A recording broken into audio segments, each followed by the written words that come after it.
අදනීය දරුවනේ ජීව විද්‍යාවේ දෙවන ඒකකය.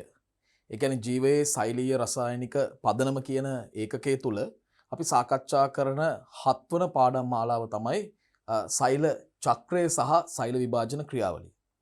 මෙය ප්‍රධාන වශයෙන්ම පරිච්ඡේද 3ක් යටතේ තමයි මම ඔබ වෙත විස්තර කරන්නේ මේ කරුණු පැහැදිලි කරන්නේ.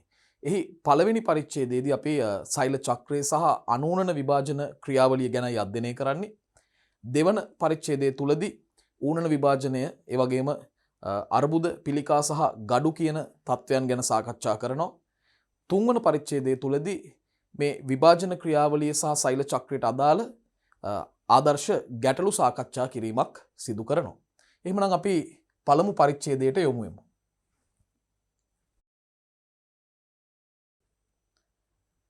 දැන් සෛල චක්‍රය කියන එක තමයි අපිට මුලින්මම ඉගෙන ගන්න වෙන විශේෂ කරුණ.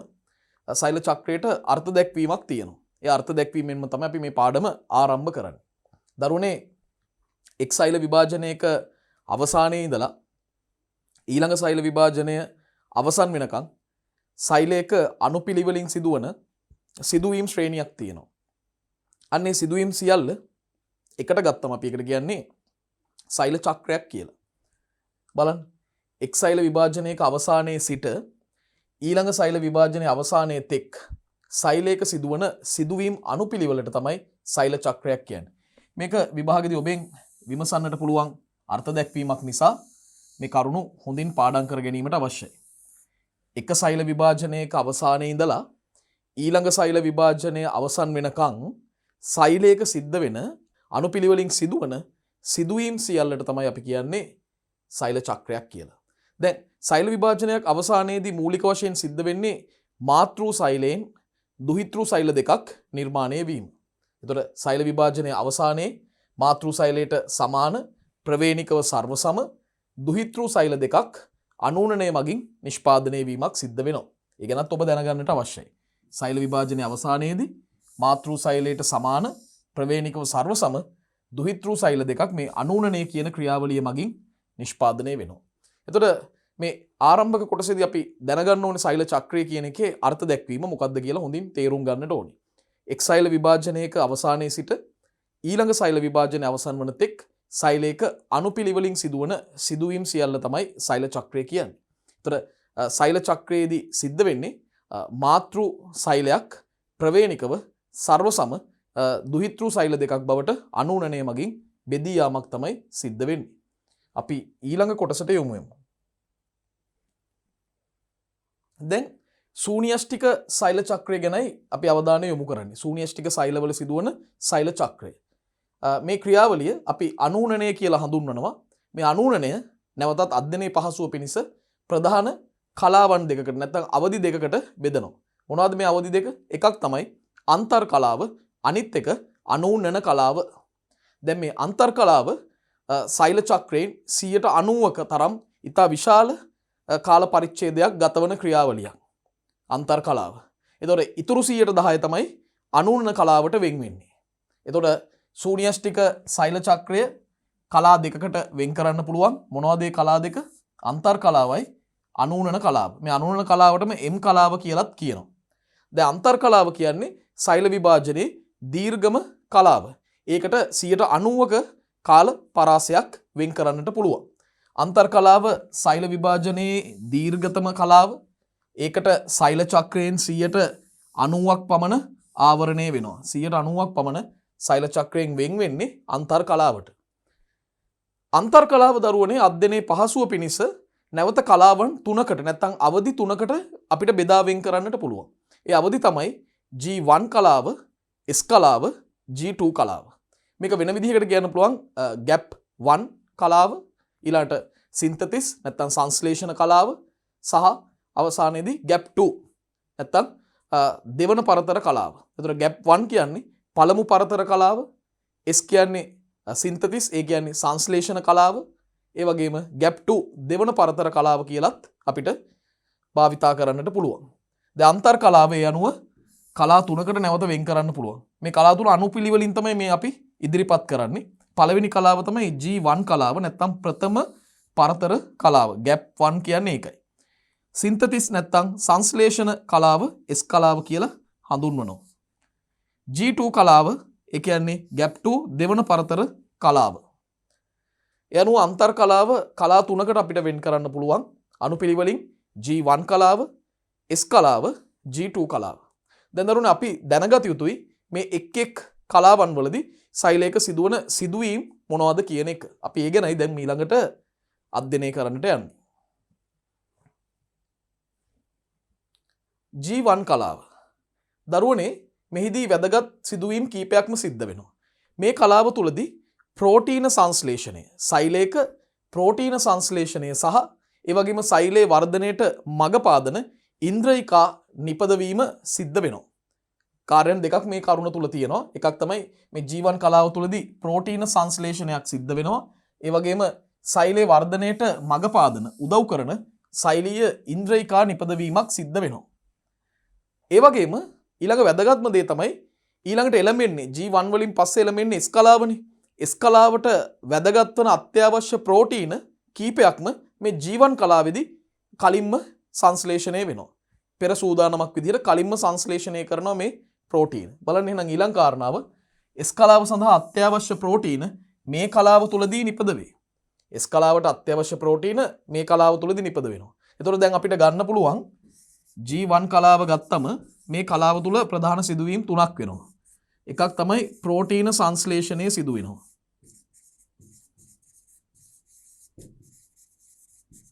ප්‍රෝටීන සංශ්ලේෂණය සිද්ධ වෙනවා. ඊළඟට සෛලයේ වර්ධනයට මඟ පාදන ඉන්ද්‍රියිකා නිපද වෙනවා. සෛලයේ වර්ධනයට මඟ පාදන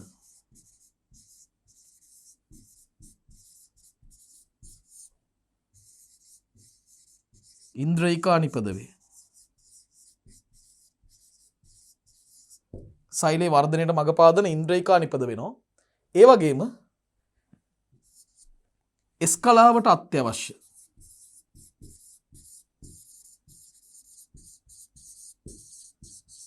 ප්‍රෝටීන නිෂ්පාදනය වෙනවා. දැන් මාත් එක්කම දරුවනේ මේ පාඩමේ මේ කරුණු ඔබට පාඩම් කරගන්න පුළුවන්, මතක තබා ගන්න පුළුවන්. හරිම සරලයි. අමාරු පාඩම නෙමෙයි මේ පාඩම. එතකොට G1 කලාවේදී සිදුවීම් තුනක් සිද්ධ වෙනවා. ප්‍රෝටීන සංශ්ලේෂණය වෙනවා. සෛලයේ වර්ධනයට මඟ පාදන ඉන්ද්‍රියිකා නිපද වෙනවා. ඒ විතරක් නෙමෙයි S කලාවට අත්‍යවශ්‍ය ප්‍රෝටීන G1 කලාව තුලදීම නිෂ්පාදනය වෙනවා. අපිට එහෙමනම් G1 කලාව ගැන දැන් අධ්‍යයනය කරපු නිසා අපිට S කලාවට දැන් යොමු වෙන්නට පුළුවන්. අපි යමු S කලාවට. S කලාව.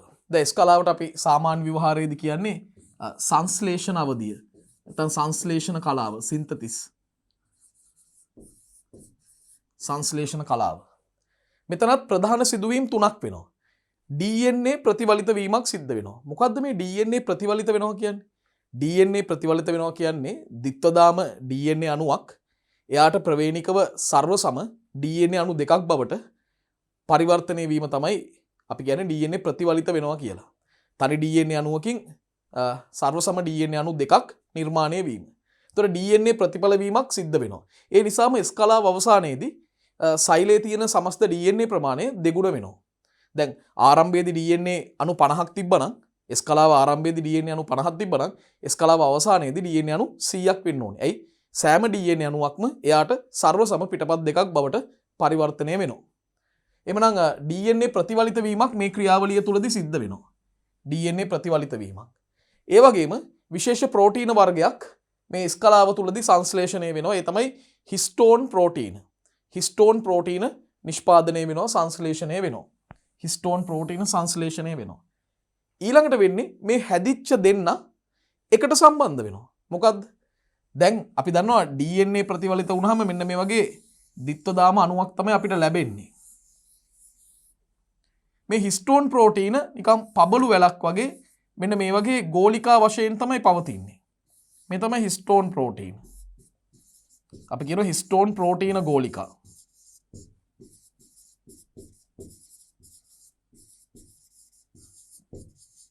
හිස්ටෝන් ප්‍රෝටීන ගෝලිකා. දැන් සිද්ධ වෙන්නේ ඊළඟට මේ හිස්ටෝන් ප්‍රෝටීන ගෝලිකා වටා මේ DNA දාමය එතෙනවා. මම වෙන පාටකින් DNA ලකුණු කරන්නම්කෝ. මෙන්න මෙහෙම එතෙනවා.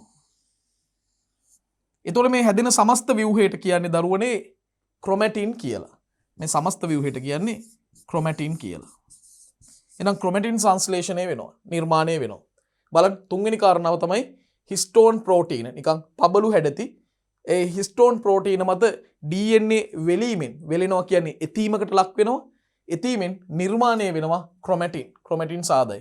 තුන්වෙනි කාරණාව තමයි ඒක. ඒතර අපිට මේ ස්කලාව සාරාංශීකරණය කරන්න පුළුවන් මොනවද මේ ස්කලාවේදී සිද්ධ වෙන ප්‍රධානම සිදුවීම්? එකක් තමයි DNA ප්‍රතිවලිත වෙනවා.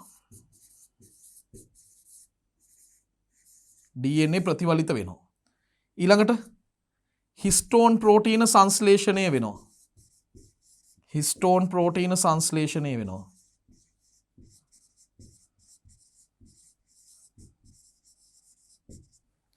ඒ වගේම මේ DNA සහ හිස්ටෝන් එකතු වෙලා මොනවද ලබා දෙන්නේ? ක්‍රොමැටින් සාදනවා. ක්‍රොමැටින් බවට පත් වෙනවා. හිස්ටෝන් ප්‍රෝටීන ගෝලිකා වටා DNA දාමය වෙලීමෙන් ක්‍රොමැටින් නිර්මාණය වෙනවා. මේ තමයි ස්කලාවේදී සිදුවන සිදුවීම් 3. මොනවද? අපි නැවත එකපාරක් මතක් කරමු. DNA ප්‍රතිවලිත වෙනවා. හිස්ටෝන් ප්‍රෝටීන සංශ්ලේෂණය වෙනවා. පබළු හැඩති හිස්ටෝන් ප්‍රෝටීන ගෝලිකා මත DNA දාමයක් වෙලීමෙන් ක්‍රොමැටින් සෑදෙනවා. හොඳින් මතක තියාගන්න ස්කලාව අවසානයේදී සෛලයේ සමස්ත DNA ප්‍රමාණය දෙගුණ වෙලා තියෙනවා. ඒකත් අපි විශේෂයෙන් ලියලා තියමු. තරුවක් දාලා මම ලියන්නම්. ස්කලාව අවසානයේදී සෛලයේ DNA ප්‍රමාණය දෙගුණ වී ඇත. සෛලයේ DNA ප්‍රමාණය දරුවනේ දෙගුණ වෙලා තියෙන්නේ මේ ස්කලාව අවසානයේදී. එමනම් දැන් අපිට අන්තර් කලාවේ අවසානම අධීර වන G2 කලාව නැත්නම් දෙවන පරතර කලාවට යොමු වෙන්නට පුළුවන්. දෙවන පරතර කලාවට අපි යොමු G2 කලාව නැත්නම් දෙවන පරතර කලාව.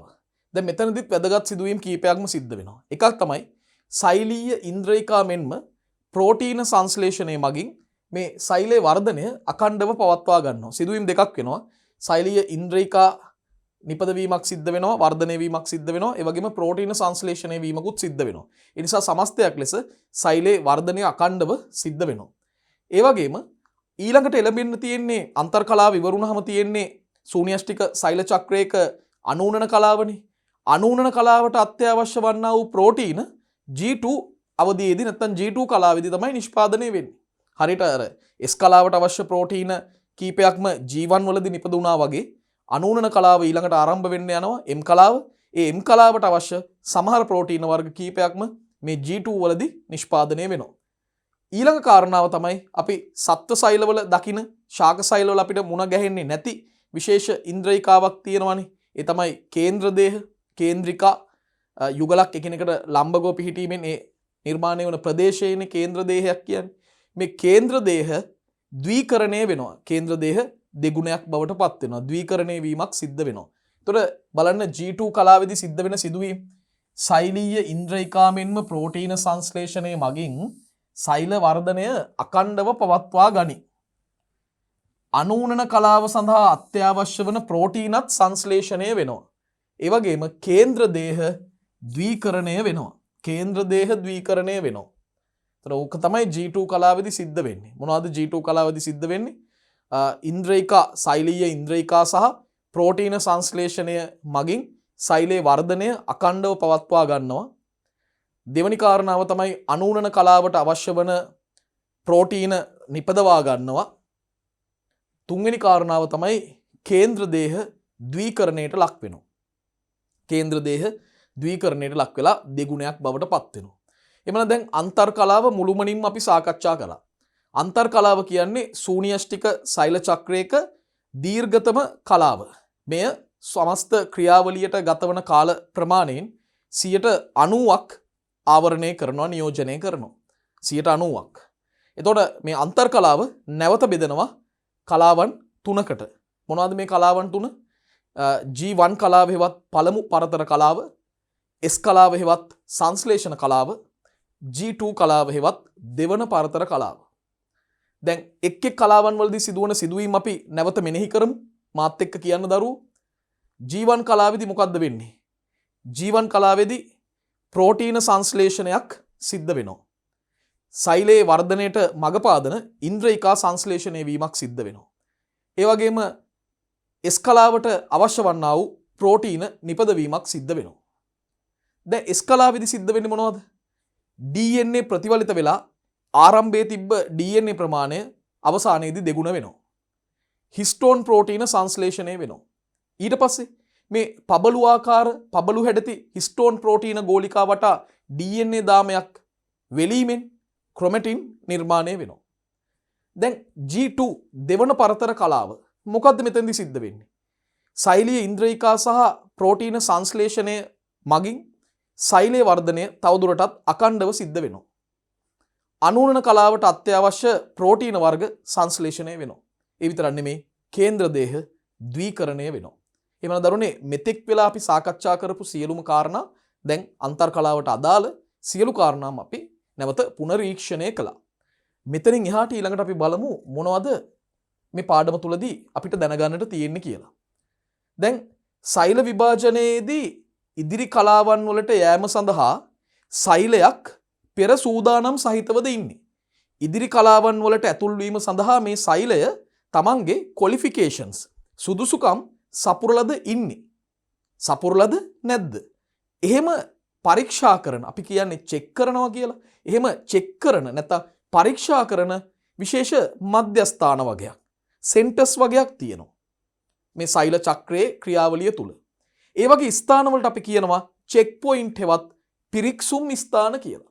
පරීක්ෂා කරන ස්ථාන වලින් ඔබ සුදුසුද ඊළඟ අවස්ථාවට යාම සඳහා ඔබේ සියලු සුදුසුකම් ඔබ සපුරලද තියෙන්නේ කියලා පරීක්ෂා කරනවා. ඒවට තමයි පිරික්සුම් ස්ථාන කියන්නේ. දැන් මේ වගේ පිරික්සුම් ස්ථාන විශේෂයෙන්ම G1, G2, M වගේ කලාවන් වල අවදිවලදී දකින්න පුළුවන්. බලන්න. සෛල විභාජනයේ ඉදිරි කලාවලට යාම සඳහා සෛලයක සූදානම් බව සහතික කිරීමට සෛල චක්‍රය පාලනය කරන පිරික්සුම් ස්ථාන පවතිනවා. ඒවා තියෙන්නේ G1, G2, M කියන කලාවන් වල. දැන් පිරික්සුම් ස්ථානයක් කියන්නේ මොකක්ද එහෙමනම්? සෛල විභාජනයේ ඉදිරි කලාවන් සඳහා ඉදිරි කලාවන්ට ඇතුල් වීම නැත්නම් ඉදිරි කලාවලට යාම සඳහා සෛලයේ සූදානම් බව සහතික කිරීමට සෛල චක්‍රය පාලනය කරන ස්ථාන තියෙනවා. ඒවට තමයි කියන්නේ පිරික්සුම් ස්ථාන කියලා. මේ තියෙන චෙක් පොයින්ට්. එතකොට සෛල විභාජනයේ ඉදිරි කලාවලට යාම සඳහා සෛලයේ සූදානම් බව සහතික කිරීමට සෛල චක්‍රය පාලනය කරන පිරික්සුම් ස්ථාන පවතිනවා. ඒවා පවතින කලාවන් ප්‍රධාන වශයෙන්ම තුනක් තියෙනවා. මොනවාද ඒ කලාවන් තුන? G1, G2 සහ M. මෙන්න මේ කලාවන් වල තමයි මේ පිරික්සුම් ස්ථාන තියෙන්නේ.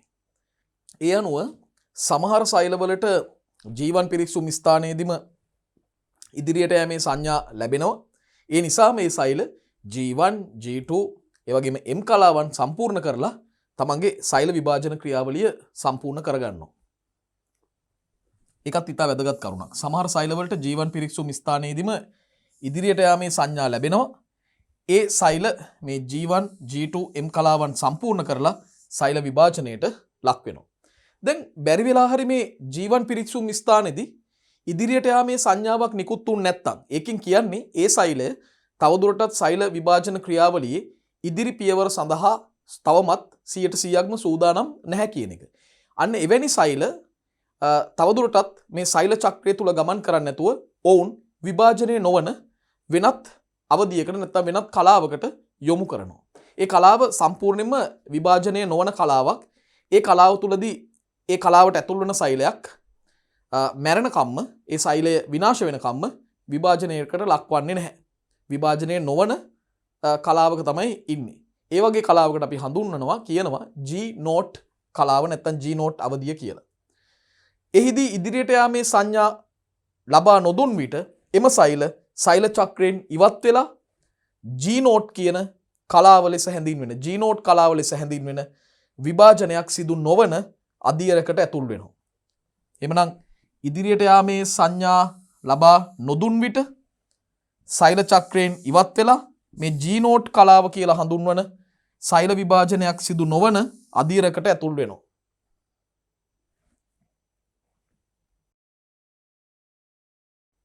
දැන් අපේ මානව දේහයේ බොහෝ සෛල මේ ජීනෝඩ් කලාවේ පවතිනවා. හොඳම උදාහරණ තමයි මේ පේශි සෛල, ඒ වගේම ස්නායු සෛල. ඔබ දන්නවා ස්නායු සෛල වලට විභාජන හැකියාවක් නැහැ.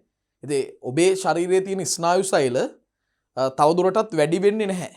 ඒ සෛලයක් විනාශ වුණොත් විනාශ වුණාම තමයි. මොකද විභාජන ක්‍රියාවලියකට ලක් වෙලා ස්නායු සෛල ප්‍රමාණය තවදුරටත් වැඩි වෙන්නේ නැති නිසා. ඒ නිසා මානව දේහයේ බොහෝ සෛල ජීනෝඩ් කලාවේ තියෙනවා. හොඳම උදාහරණ තමයි මේ ස්නායු සෛල, ඒ වගේම පේශි සෛල. ස්නායු සෛල සහ පේශි සෛල තමයි හොඳම උදාහරණය. දැන් මේ තියෙන්නේ ශූන්‍යෂ්ටික සෛල චක්‍රයක මේ අදියර ටික ඔබට පේනවා G1 ඊට පස්සේ S G2 සහ අවසාන වශයෙන් අනූනන කලාව නැත්නම් M කලාව. දැන් මේ සමස්ත ටික තමයි අන්තර් කලාව කියන්නේ. මෙන්න මේ සම්පූර්ණ කොටස තමයි අන්තර් කලාව. මේ ටික තමයි අනූනන කලාව. මේ සමස්ත කොටස තමයි 90%ක්ම වෙන් වෙන්නේ. දැන් G1 පිරික්සුම් ස්ථානයේදී සංඥා ලබා නොදුන්නොත් ඒ සෛල වලට G නෝට් කියන විභාජනය නොවන වෙනත් අවධියකට ගමන් කරන්නට සිද්ධ වෙනවා. දැන් මේ සෛල විභාජනය සම්පූර්ණ වුණාම දුහිතෘ සෛල දෙකක් අපිට දැක ගන්නට පුළුවන්. එහෙනම් දරුවනේ අපි දැන් අන්තර් කලාව පිළිබඳවත් පිරික්සුම් ස්ථාන පිළිබඳවත් ගැඹුරින්ම සාකච්ඡා කරපු නිසා අපිට අනූනන කලාව නැත්තම් මේ M කලාව කියන්නේ මොකක්ද කියලා දැන් ඉගෙන ගන්නට පුළුවන්. අපි ඒ කොටසට දැන් යමු.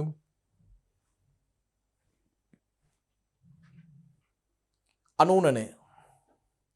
දරුවනේ මොකද්ද මේ අනූනනය කියලා කියන්නේ?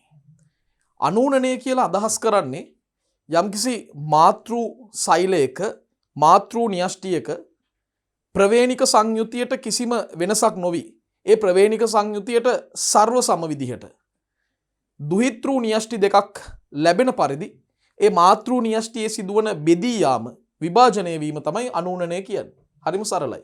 එක් මාතෘ න්‍යෂ්ටියකින් ප්‍රවේණිකව සර්ව සම දුහිතෘ න්‍යෂ්ටි දෙකක් ලැබෙන විදිහට න්‍යෂ්ටියේ සිදුවන බෙදී යාම වෙන් වී යාම නැත්නම් විභාජනයට තමයි අනූනනය කියලා කියන්නේ. මේක ඔබ අනිවාර්යෙන්ම දැනගත යුතුයි.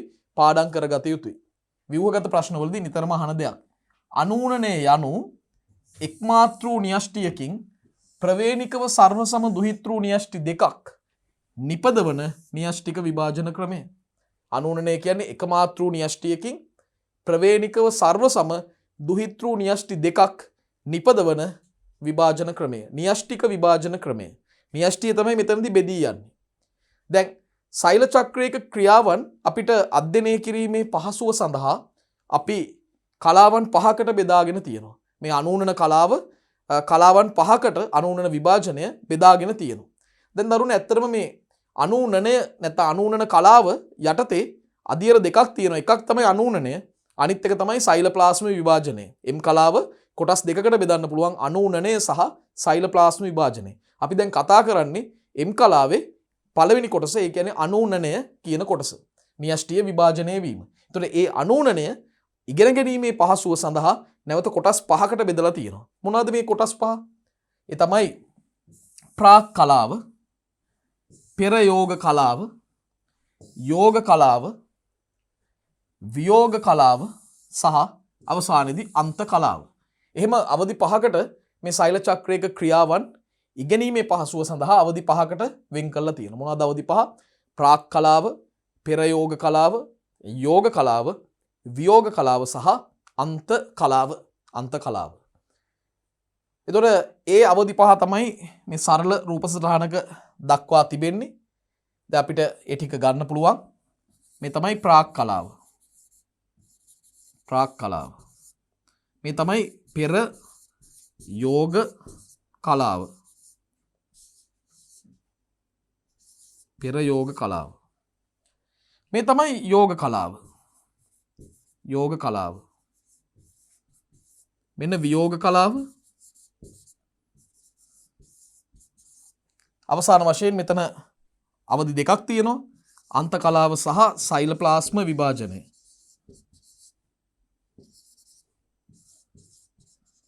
සෛලප්ලාස්ම විභාජනය. ඉතින් අපි දැන් ඊළඟට කතා කරන්නේ මෙන්න මේ රූප සටහන් වලින් දක්වා තිබෙන කලාවන් පිළිබඳව තමයි අපි ගැඹුරු සාකච්ඡාවක යෙදෙන්නට සූදානම් වෙන්නේ. මේ තියෙන්නේ එතකොට මේ අන්තර් කලාව තමයි මෙතනින් මේ තියෙන්නේ. අන්තර් කලාවේ G2 අවධිය තමයි තියෙන්නේ. මේ අන්තර් කලාවේ අවසාන භාගය තමයි මේ තියෙන්නේ. එhmenan දැන් අපි මේ ප්‍රාග් කලාවේ සිට අන්ත කලාව දක්වා සිදුවීම් මේ ක්‍රියාවලි අධ්‍යයනය කරමු. දරුවනේ ප්‍රාග් කලාව. අනුනනයේ තියෙන පළමු කලාව. මේ ප්‍රාග් කලාව තුලදී විශේෂ සිදුවීම් ගණනාවක් සිද්ධ වෙනවා. පළවෙනිම දේ තමයි දැන් G2 අවධිය අවසන් වෙනකොට අපි දන්නවා සංශ්ලේෂණ අවධියේදී ක්‍රොමැටින් හැදුනා. මේ ක්‍රොමැටින් සියුම් සිහින් කෙඳිවැනි ව්‍යුහ ලෙස තමයි අපිට අන්වීක්ෂයෙන් බලපුවාම පේන්නේ, නිරීක්ෂණය වෙන්නේ. ඒ ක්‍රොමැටින් තන්තු කෙටිවීම ඒ වගේම ඝනකම් වීම නිසා ඝන වෙලා නිර්මාණය වෙනවා දරුවනේ වර්ණ දේහ. එතකොට මේ වර්ණ දේහ අපිට දකින්න ලැබෙන්නේ අනූනන විභාජන ක්‍රියාවලියක් සිද්ධ වෙන වෙලාවේදී. න්‍යෂ්ටි විභාජනයක් සිද්ධ වෙන වෙලාවේදී තමයි අපිට වර්ණ දේහ දකින්න ලැබෙන්නේ. ඒ ඇරෙන්න සාමාන්‍ය අවස්ථාවේදී වර්ණ දේහ දකින්න ලැබෙන්නේ නැහැ. ඒ වෙනුවට ක්‍රොමැටින් ජාලයක් තමයි අපිට සෛලය තුල න්‍යෂ්ටිය තුල දකින්න ලැබෙන්නේ. එhmenan මුලින්ම සිද්ධ වෙන සිදුවීම තමයි ක්‍රොමැටින් තන්තු කෙටි වෙනවා, ඝනකම් වෙනවා, ඝන වෙලා වර්ණ දේහ බවට පත් වෙනවා. මේ අවස්ථාවේදී මේ ප්‍රතිඵල වන වර්ණ දේහ ඔබට මනාව පැහැදිලිව ආලෝක අන්වීක්ෂයෙන් නිරීක්ෂණය කරන්නට පුළුවන්. පාසල් විද්‍යාගාරවල තියෙන හොඳ සංයුක්ත ආලෝක අන්වීක්ෂයකින් ඔබට මේ පැහැදිලිවම නිරීක්ෂණය කරන්න පුළුවන්. එhmenan මෙන්න ප්‍රාග් කලාවේ පළවෙනිම සිදුවීම තමයි ක්‍රොමැටින් තන්තු කෙටි වෙනවා, ඝනකම් වෙනවා. ඒ හින්දා අවසානයේදී ඝන වෙලා වර්ණ දේහ බවට පත් වෙනවා. වර්ණ දේහ බවට පරිවර්තනය වෙනවා. මාත් එක පාඩම් කරගමු දරුවෝ. මොකද්ද සිද්ධ වෙන්නේ?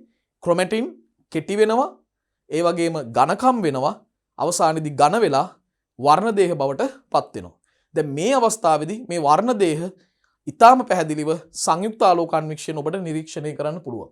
එහි ප්‍රතිඵලයක් ලෙස වර්ණ දේහ ආලෝක අන්වීක්ෂයෙන් අපිට දැක ගන්න පුළුවන්. දරුවනේ මේ ප්‍රාග් කලාව කියන අධීරයේදී ක්‍රියාවලියේදී න්‍යෂ්ටිකාව ක්‍රමක්‍රමයෙන් අතුරුදහන් වෙලා යනවා. න්‍යෂ්ටිකාව නොපෙනී යනවා. නැත්නම් අපි කියනවා න්‍යෂ්ටිකාව අතුරුදහන් වෙනවා කියලා.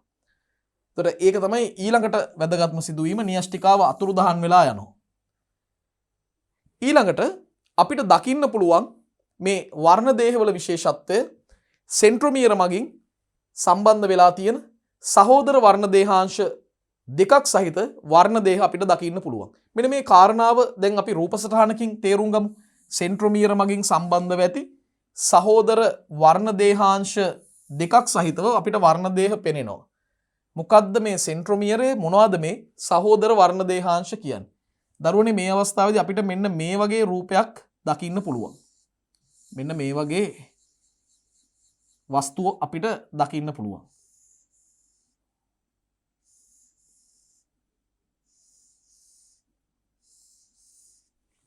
හරි. මෙන්න මේ මධ්‍ය වෘත්තාකාර කොටස මේකට තමයි අපි කියන්නේ සෙන්ට්‍රොමියරය කියලා. මොනවාද? සෙන්ට්‍රොමියරය. මේ තියෙන්නේ සෙන්ට්‍රොමියරය. සෙන්ට්‍රොමියරය. මෙන්න මේ බාහුව වලට තමයි කියන්නේ සහෝදර වර්ණ දේහාංශ. දැන් මෙයාගේ සහෝදරයා මෙයා. මෙයාගේ සහෝදරයා මෙයා. මෙන්න සහෝදර වර්ණ දේහාංශ.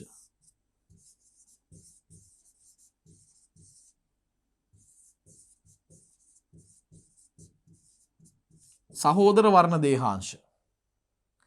එතකොට සහෝදර වර්ණ දේහාංශ යුගලක් මෙතනක් තියෙනවා. මෙතන තව සහෝදර වර්ණ දේහාංශ යුගලක් තියෙනවා. මේ සහෝදර වර්ණ දේහාංශ එකිනෙක බැඳිලා ඉන්නවා විශේෂ ප්‍රෝටීන වර්ගයකින්. මේක එක කෙලවරක ඉඳන් අනෙක් කෙලවර දක්වාම විහිදෙනවා. මේ සහෝදර වර්ණ දේහාංශ විශේෂ ප්‍රෝටීන වර්ගයකින් බැඳිලා ඉන්නවා. ඒ ප්‍රෝටීන වලට අපි කියනවා කොහෙසින් ප්‍රෝටීන කියලා. කොහෙසින් ප්‍රෝටීන. මම මෙතනින් ලකුණු කරන්නම් ඒක.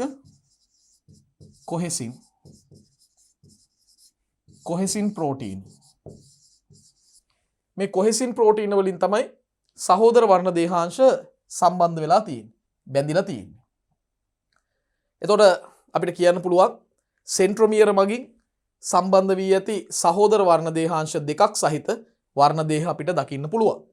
එතකොට කොහෙසින් නැමැති විශේෂ ප්‍රෝටීන මගින් සහෝදර වර්ණ දේහාංශවල ඒ වර්ණ දේහ බාහු බැඳිලා තියෙනවා. කොහෙසින් නැමැති විශේෂ ප්‍රෝටීන මගින් සහෝදර වර්ණ දේහාංශවල මේ වර්ණ දේහ බාහු බැඳිලා තියෙනවා සම්බන්ධ වෙලා තියෙනවා. ඒ වගේම දරුවනේ මේ ප්‍රාක් කලාවේදී ඊළඟට සිද්ධ වෙන සිදුවීම තමයි අනූනන තර්කුව නිර්මාණය වීම ආරම්භ වෙනවා. අනූනන තර්කුව. මොකද්ද මේ තර්කුවක් කියලා අදහස් කරන්නේ? මොකද්ද මේ තර්කුවක් කියන්නේ? තර්කුවකට මෙන්න මේ කොටස් ටික අයිති. දරුවනේ තර්කුවකට අයිති වෙනවා කේන්ද්‍ර දේහයක්. කේන්ද්‍ර දේහයක්. ඒ වගේම තර්කුවකට අයිති වෙනවා තර්කුවෙන් නිර්මාණය වෙන විශේෂ ශුද්‍ර නාලිකා වගයක්. අපි ඒවට කියනවා තර්කු ශුද්‍ර නාලිකා. තර්කු ශුද්‍ර නාලිකා. ඒ වගේම තුරුව කියලා තව ව්‍යුහයක් නිර්මාණය වෙනවා. තුරුව. දැන් මේ තුනේ එකතුවට තමයි තර්කුවක් කියන්නේ.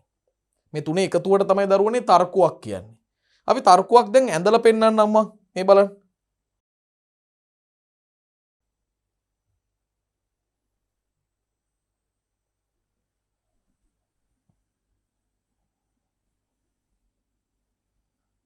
අපි තර්කුවක් ඇඳලා පෙන්වන්න හදන්නේ. දැන් තර්කුවකට අයිති වෙන කොටස් තුනක් තියෙනවා. මොනවාද කොටස් තුන? එකක් තමයි කේන්ද්‍ර දේහ අයිති වෙනවා. කේන්ද්‍ර දේහයක් තියෙනවා.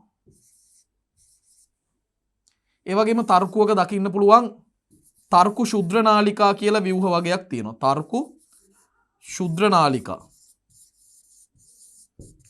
ඒ වගේම තර්කුවක දකින්න පුළුවන් තුරුව කියලා ව්‍යුහයක් තියෙනවා. තුරුව. කේන්ද්‍ර දේහයක් තියෙනවා. තර්කු ශුද්‍ර නාලිකා තියෙනවා. තුරුවක් තියෙනවා. දැන් මේ සියල්ල එකතු කරලා අපි මෙන්න මෙහෙම රූපයක් අඳින්න පුළුවන් මට. දැන් මේ තියෙන්නේ කේන්ද්‍ර දේහය. කේන්ද්‍ර දේහයක් නිර්මාණය වෙන්නේ කේන්ද්‍රිකා යුගලක් එකිනෙකට ලම්බකව පිහිටීමෙන්. න්‍යෂ්ටි අසල තමයි මේවා බොහෝ වෙලාවට දකින්න ලැබෙන්නේ. එකිනෙකට ලම්බකව පිහිටි කේන්ද්‍රිකා යුගලක් මගින් තමයි කේන්ද්‍ර දේහයක් නිර්මාණය වෙන්නේ. ඒ ප්‍රදේශය තමයි කේන්ද්‍ර දේහය කියන්නේ. මේ තමයි එතකොට කේන්ද්‍ර දේහය. එතකොට මේ කේන්ද්‍ර දේහයෙන් දරුවනේ ඇති වෙනවා ඉදිරියට. එහෙම ඉදිරියට ඇති වෙනවා දිගු ශුද්‍ර නාලිකා වගයක්. සාමාන්‍ය දිගින් වැඩි ශුද්‍ර නාලිකා වගයක්. මෙන්න මේ ශුද්‍ර නාලිකා වලට තමයි දරුවනේ කියන්නේ තර්කු තන්තු කියලා. නැත්තම් තර්කු ශුද්‍ර නාලිකා කියන්නේ මේවට. තර්කු ශුද්‍ර නාලිකා. මේ තියෙන්නේ තර්කු ශුද්‍ර නාලිකා. මේ තියෙන්නේ කේන්ද්‍ර දේහය, මේ තියෙන්නේ තර්කු ශුද්‍ර නාලිකා. ඒ විතරක් නෙමෙයි මේ කේන්ද්‍ර දේහයෙන් අපරව ඇති වෙනවා කෙටි ප්‍රසර වගයක්. ඒත් ශුද්‍ර නාලිකාම තමයි. කෙටි ප්‍රසර වගයක් ඇති වෙනවා. මේ කෙටි ප්‍රසර වලට තනි එකකට කියනවා තුරු තන්තුවක් කියලා. තුරු තන්තු සියල්ලම එකට ගත්තම කියන්නේ ඒකට තුරුවක් කියලා. තුරු තන්තු සියල්ල එකට ගත්තම ඒකට කියන්නේ තුරුව කියලා. එතකොට තුරුවක් කේන්ද්‍ර දේහයක් සහ තර්කු ශුද්‍ර නාලිකා මේ සියල්ලෙන්ම සමන්විත මේ සමස්ත ව්‍යුහය. දරුවනේ මේ සමස්ත ව්‍යුහයට තමයි අපි කියන්නේ මොකක් කියලාද? මේ සමස්ත ව්‍යුහයට තමයි අපි කියන්නේ තර්කුවක් කියලා. තර්කුව. දැන් මං හිතනවා දරුවන්ට පැහැදිලි කියලා. තර්කුවක කොටස් තුනක් තියෙනවා. මොනවාද කොටස් තුන? කේන්ද්‍ර දේහයක් තියෙනවා. තර්කු ශුද්‍ර නාලිකා කීපයක් තියෙනවා. තුරු තන්තු වලින් නිර්මාණය වන තුරුවක් තියෙනවා. තුරු තන්තු සියල්ල එකතුවට තමයි තුරුව කියලා කියන්නේ.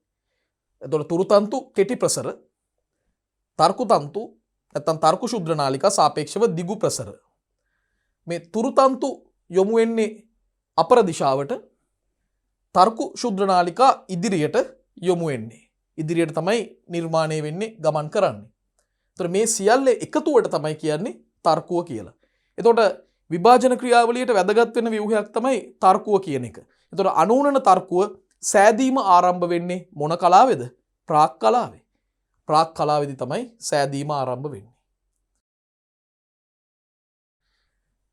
ප්‍රාක් කලාව පිළිබඳව දැනගත්ත තවත් කාරණා කීපයක් අපිට ප්‍රාක් කලාව සම්බන්ධයෙන් සාකච්ඡා කරන්නට පුළුවන්. හරි. දැන් දරුවනේ අපි දැනගත්ත මේ වෙනකොට කාරණාවක් ඒ තමයි අනුන්නන විභාජන තර්කුව නිර්මාණය වීමත් සිද්ධ වෙන්නේ ආරම්භ වෙන්නෙත් ප්‍රාක් කලාවේදී කියලා. අනුන්නන තර්කුව සෑදීම ආරම්භ වෙනවා. එතකොට දැන් අපි දන්නවා තර්කුවට කොටස් කීපයක් අයිති වෙනවා. තර්කුවට අයිති වෙනවා දරුවනේ කේන්ද්‍ර දේහයක්, තර්කු ශුද්‍ර නාලිකා සහ තුරුව කියන කොටස් අයිති වෙනවා. ඊළඟට සිද්ධ වෙන්නේ මොකද්ද?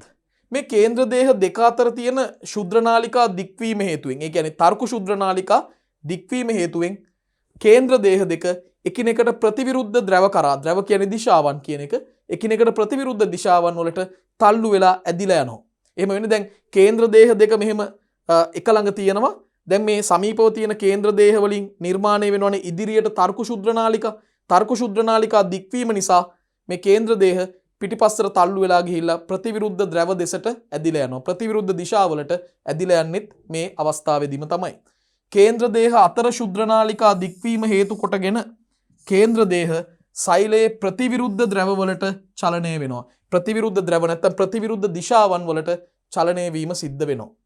එහෙමනම් අපි දරුවනේ මතක් කරගමු ප්‍රාක් කලාවේ මූලික සිදුවීම් ටික. දැන් ප්‍රාක් කලාවේදී සිද්ධ වෙන්නේ මොකද්ද? පළවෙනියටම සිද්ධ වෙන්නේ අපි සාරාංශීකරණය කරොත් ප්‍රාක් කලාවේදී සිදුවන දේ මෙන්න මේ කාරණා ටික බලමු. ප්‍රාක් කලාවේදී සිද්ධ වෙන්නේ මොකද්ද? ප්‍රාක් කලාවේදී මුලින්ම සිද්ධ වෙන්නේ ක්‍රොමැටින් තන්තු කෙටිවීම සහ ඝනකම් වීම සිද්ධ වෙලා ඝන වෙලා වර්ණ දේහ නිර්මාණය වෙනවා. ක්‍රොමැටින් තන්තු කෙටිවීම සහ ඝනකම් වීම නිසා ඝන වෙලා වර්ණ දේහ නිර්මාණය වෙනවා. මේකේ ප්‍රතිඵලයක් විදිහට මේ වර්ණ දේහ ආලෝක අන්වික්ෂණ අපිට පැහැදිලිව දැක ගන්නට පුළුවන්. පැහැදිලිව දකින්න පුළුවන්. ඊළඟට න්‍යෂ්ටිකාව අතුරුදහන් වෙලා යනවා.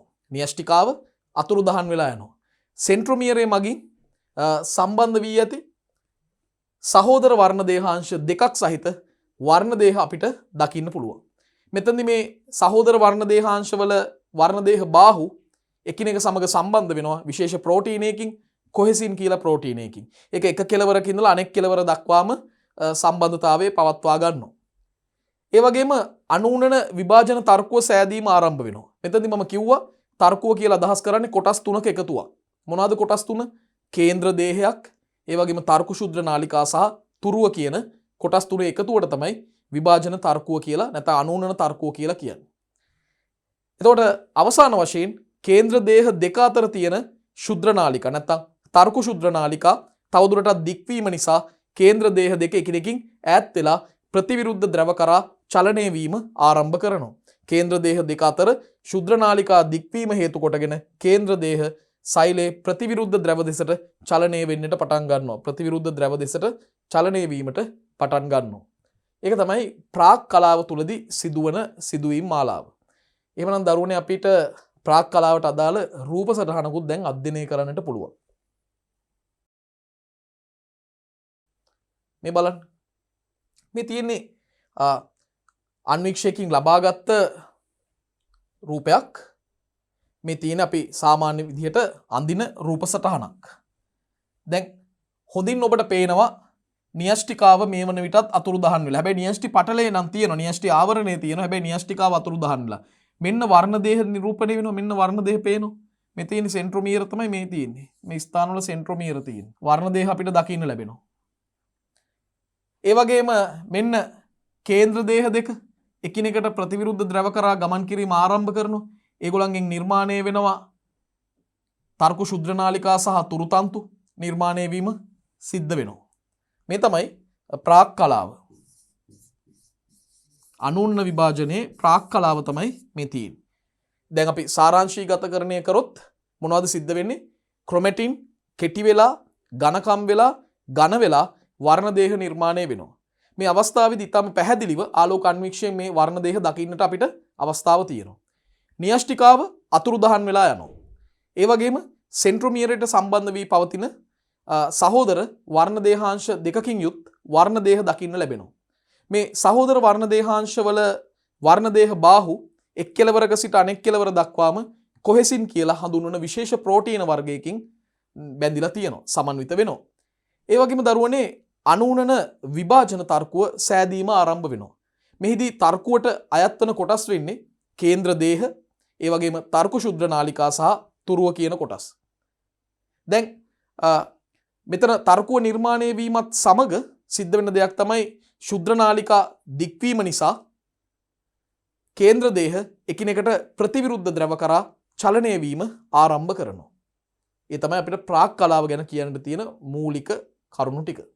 එමනම් අපිට ඊළඟට යොමු වෙන්නට පුළුවන් දරුවනේ පෙර යෝග කලාවට.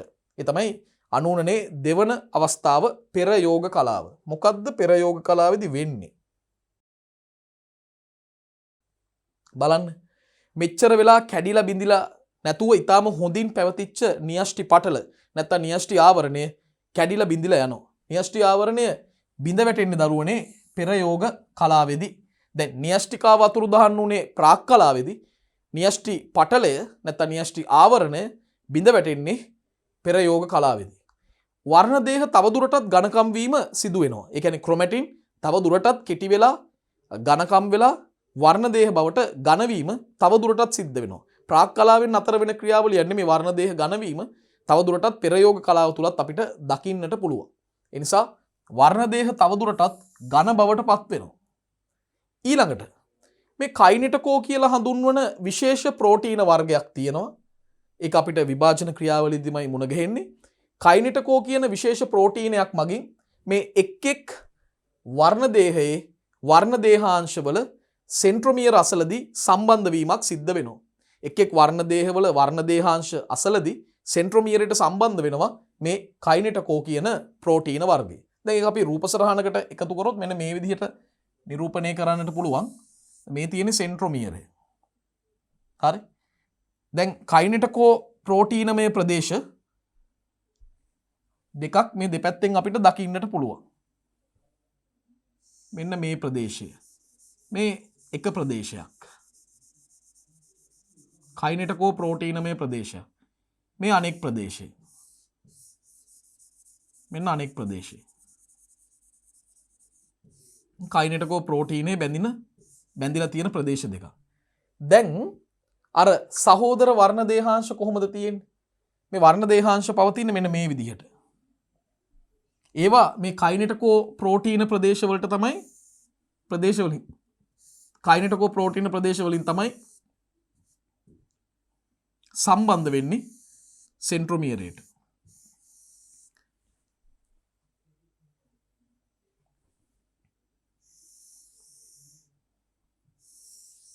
මේ තියෙන්නේ.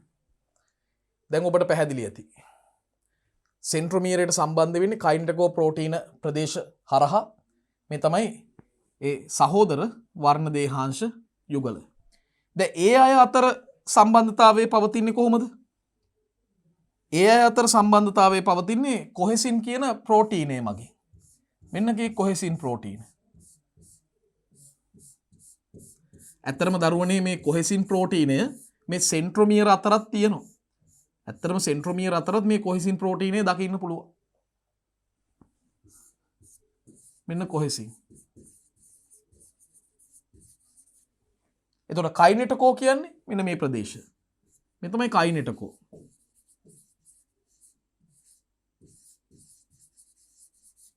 කයිනෙටකෝ ප්‍රදේශ. එබනම් දරුවනේ තුන්වෙනි කාරණාවට තමයි අපි යොමු වෙන්නේ.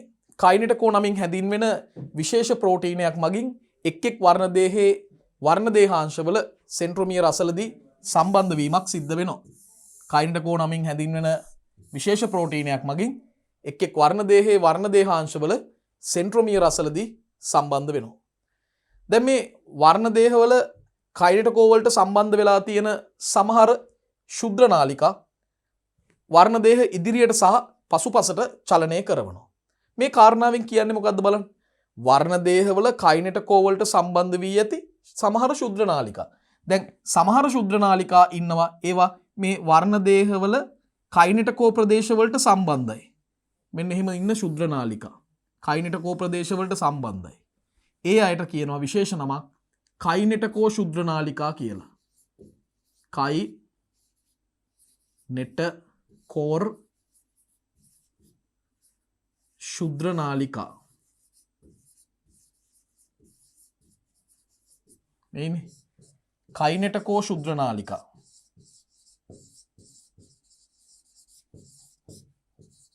කයිනෙටකෝර් ශුද්‍ර නාලිකා ඒව හඳුන්වන්නේ කයිනෙටකෝ ශුද්‍ර නාලිකා කියලා. එමනම් වර්ණ දේහවල කයිනෙටකෝ වලට සම්බන්ධ වෙලා තියෙන සමහර ශුද්‍ර නාලිකා වර්ණ දේහ ඉදිරියට සහ පසුපසට චලනය කරනවා. ඒ කියන්නේ සෙන්ට්‍රොමියරය ඉදිරියට පසුපසට චලනය කරනවා. සෙන්ට්‍රොමියරය චලනය කරනවා කියන්නේ සමස්තයක් විදියට වර්ණ දේහය ඉදිරියට සහ පසුපසට චලනය කරනවා. දැන් මේ තර්කු තන්තු නැත්තම් කයිනෙටකෝ ශුද්‍ර නාලිකාවල අනෙක් කෙලවර සම්බන්ධ වෙන්නේ කොහෙටද? කේන්ද්‍ර දේහයට. ඒකට සම්බන්ධ රූප සටහනක් මම පෙන්වන්නම්. එතකොට අපි හතරවෙනි කාරණාවත් සලකුණු කරගමු. වර්ණ දේහවල කයිනෙටකෝ වලට සම්බන්ධ වෙලා තියෙන සමහර ශුද්‍ර නාලිකා මේ වර්ණ දේහ ඉදිරියට සහ පසුපසට චලනය කරනවා. තවත් ශුද්‍ර නාලිකා ඉන්නවා. මේවට අපි කියන්නේ තර්ක ශුද්‍ර නාලිකා කියලා පොදුවේ. එතකොට තර්ක ශුද්‍ර නාලිකා වලින් සමහර ඒවා කයිනෙටකෝ ප්‍රදේශ වලට සම්බන්ධයි. එතකොට ඒ අය හඳුන්වනවා කයිනෙටකෝ ශුද්‍ර නාලිකා කියලා. නැත්නම් කයිනෙටකෝ තර්කු තන්තු කියලා. සමහර තර්කු තන්තු තියෙනවා ඒවා කිසිම වෙලාවක අර සෙන්ට්‍රොමියරයේ කයිනෙටකෝ ප්‍රදේශ වලට සම්බන්ධ වෙන්නේ නැතුව ප්‍රතිවිරුද්ධ ද්‍රව දෙක යා කරමින් ඒ ප්‍රතිවිරුද්ධ ද්‍රවවල ඉන්න කේන්ද්‍ර දේහවල පවතින ශුද්‍ර නාලිකා අතර අන්තර්ක්‍රියා දක්වමින් පවතිනවා. කයිනෙටකෝ වලට සම්බන්ධ නොවූ තවත් ඉන්නවා ශුද්‍ර නාලිකා. ඒවා ප්‍රතිවිරුද්ධ ද්‍රවවල සිටින ශුද්‍ර නාලිකා සමග අන්තර්ක්‍රියා අන්තර් සම්බන්ධතා පවත්වා ගන්නවා. කයිනෙටකෝ වලට සම්බන්ධ නොවූ ශුද්‍ර නාලිකා ඉන්නවා. ඒවා ප්‍රතිවිරුද්ධ ද්‍රවවල ඉඳන් එන ප්‍රතිවිරුද්ධ දිශාවේ ඉඳලා එන ශුද්‍ර නාලිකා සමග අන්තර්ක්‍රියා දක්වනවා. අන්තර්ක්‍රියා කරනවා. දැන් පෙර යෝග කලාවේ මූලික කාරණා ටික අපි සාරාංශගත කරගමු. පෙර යෝග කලාවේදී තවදුරටත් වර්ණ දේහ ඝනවීම සිද්ධ වෙනවා. තවදුරටත් වර්ණ දේහ ඝනවීම සිද්ධ වෙනවා. න්‍යෂ්ටි ආවරණය බිඳ වැටෙනවා. න්‍යෂ්ටි ආවරණය බිඳ වැටෙනවා. වර්ණ දේහ ඝනවීම තවදුරටත් සිද්ධ වෙනවා. දැන් කයිනෙටකෝ නමින් හැඳින්වෙන විශේෂිත ප්‍රෝටීනයක් මගින් එක් වර්ණ දේහවල සෙන්ට්‍රොමියර ප්‍රදේශවලට තමයි වර්ණ දේහාංශ සහෝදර වර්ණ දේහාංශ සම්බන්ධ වෙන්නේ. වර්ණ දේහවල කයිනෙටකෝ වලට සම්බන්ධව සමහර ශුද්‍ර නාලිකා පවතිනවා. ඒ අයට අපි කියනවා කයිනෙටකෝ ශුද්‍ර නාලිකා නැත්නම් කයිනෙටකෝ තර්කු තන්තු කියලා. ඒ ශුද්‍ර නාලිකා වලට හැකියාවක් තියෙනවා වර්ණ දේහ ඉදිරියට සහ පිටුපසට අදින්න චලනය කරවන්න. ඒ වගේම සමහර ශුද්‍ර නාලිකා ඉන්නවා ඒවා කිසිම අවස්ථාවක මේ සෙන්ට්‍රොමියරයේ කයිනෙටකෝ ප්‍රෝටීන ප්‍රදේශවලට බැඳෙන්නේ නැහැ. ඒවා ප්‍රතිවිරුද්ධ ද්‍රවවල සිටින අනෙකුත් ශුද්‍ර නාලිකා සමග අන්තර්ක්‍රියා දක්වමින් තමයි පවතින්නේ.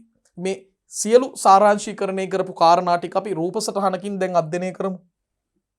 මේ බලන්න. දරුවනේ මේ රූප සටහන බලන්න. දැන් මෙතනදී සමහර ශුද්‍ර නාලිකා සමහර තර්කු ශුද්‍ර නාලිකා සෙන්ට්‍රොමියරයේ කයිනෙටකෝ ප්‍රදේශවලට සම්බන්ධයි. මේ තියෙන ඒ වගේ එක අවස්ථාවක්. මෙන්න මේ වගේ ශුද්‍ර නාලිකා වලට අපි කියන්නේ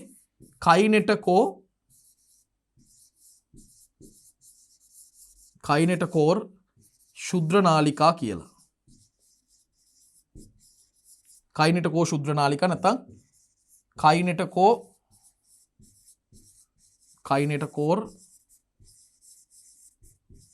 තර්කු තන්තු කියලා කියන්නේ. කයිනෙටකෝර් තර්කු තන්තු. දැන් ඔබට පෙනෙනවා දරුවෝ සමහර තර්කු තන්තු තියෙනවා. ඒවා කොයිම වෙලාවකවත් මේ සෙන්ට්‍රොමියර වලට සම්බන්ධ වෙන පාටක් පේන්නේ නැහැ. දැන් එක්කෙනෙක් මෙන්න මෙයා. මෙයා සෙන්ට්‍රොමියරයට සම්බන්ධ වෙන්නේ නැහනේ. ඒතර මේ අයට කියන්නේ කයිනෙටකෝර් නොවන ශුද්‍ර නාලිකා. කයිනෙටකෝර් නොවන ශුද්‍ර නාලිකා. එහෙම නැත්නම් කියනවා කයිනෙටකෝර් නොවන තර්කු තන්තු කියලා.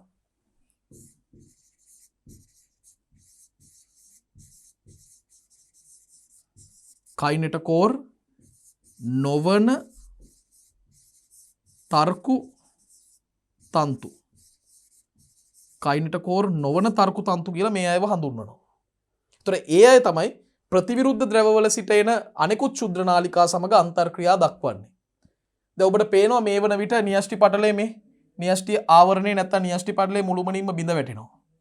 තවදුරටත් වර්ණ දේහ ඝන වීම සිද්ධ වෙනවා. ඒ වගේම සෙන්ට්‍රොමියරේට සම්බන්ධ වෙනවා විශේෂිත ප්‍රෝටීනයක් කයිනෙටකෝ කියලා. ඒ ප්‍රෝටීන ප්‍රදේශ වලට තමයි සහෝදර වර්ණ දේහාංශ කොටස් සම්බන්ධ වෙන්නේ. ඒ වගේම මේ කයිනෙටකෝ ප්‍රදේශ වලට සම්බන්ධ ශුද්‍ර නාලිකා ඉන්නවා. ඒ අයට කියන්නේ කයිනෙටකෝ ශුද්‍ර නාලිකා නැත්නම් කයිනෙටකෝ තර්කු තන්තු කියලා. සමහර ශුද්‍ර නාලිකා ඉන්නවා ඒවා මේ වර්ණ දේහවල කයිනෙටකෝ ප්‍රදේශ වලට සම්බන්ධ වෙන්නේ නැහැ. ඒ වෙනුවට ඒවා ප්‍රතිවිරුද්ධ ද්‍රවවල ඉඳලා එන ශුද්‍ර නාලිකා සමග අන්තර්ක්‍රියා දක්වමින් පවතිනවා. ඒ තමයි දරුවනේ පෙර යෝග කලාව ගැන කියන්න තියෙන මූලික කාරණා ටික. එහෙනම් දැන් අපිට ඊළඟ පියවර වෙන යෝග කලාවට යොමු වෙන්න පුළුවන්. අපි යෝග කලාවට යමු. බලන්න.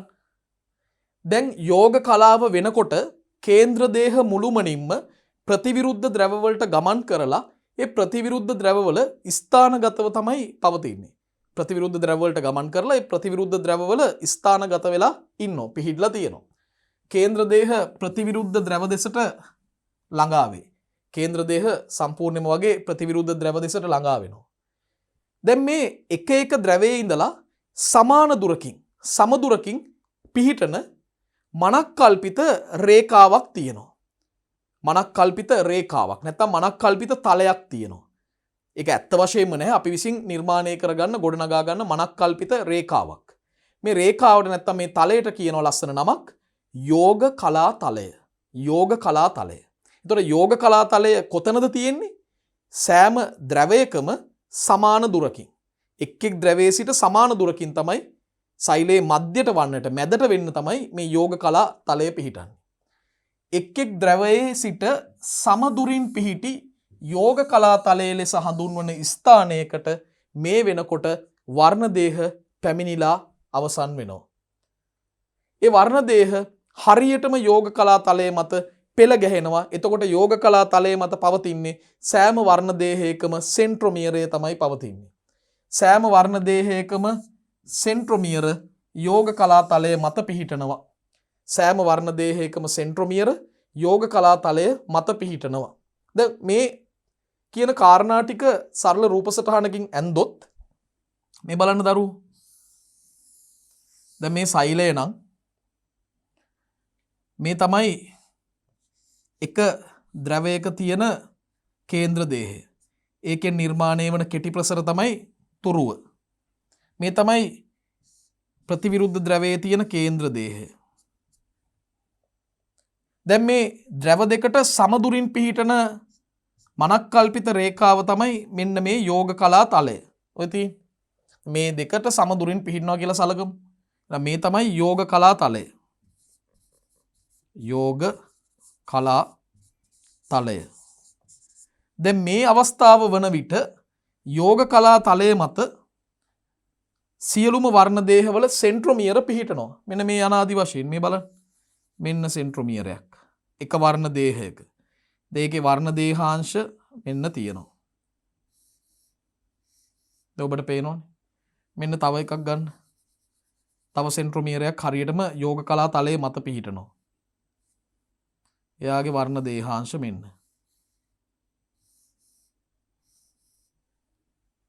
පැහැදිලිද? දැන් මේ වර්ණ දේහවල සෙන්ට්‍රොමියර ප්‍රදේශවලට සම්බන්ධ වෙනවා කයිනෙටකෝ තර්කු තන්තු. මෙන්න කයිනෙටකෝ තර්කු තන්තු. මේ පැත්තෙනුත් සම්බන්ධ වෙනවා. මේ පැත්තෙනුත් සම්බන්ධ වෙනවා. ඒ වගේම අර ප්‍රතිවිරුද්ධ ද්‍රව දෙක අතර අන්තර්ක්‍රියා කරමින් ඉන්න කයිනෙටකෝ නොවන ශුද්‍ර නාලිකත් අපිට දකින්න පුළුවන්. කයිනෙටකෝ නොවන ශුද්‍ර නාලිකා මේ තියෙන දරුවෝ. ඒවා කොයිම වෙලාවකවත් සෙන්ට්‍රොමියරයට සම්බන්ධ වෙන්නේ නැහැ. මේ තියෙන තුල මේ දම් වර්ණයෙන් මම නිරූපණය කරන්නේ කයිනෙටකෝර්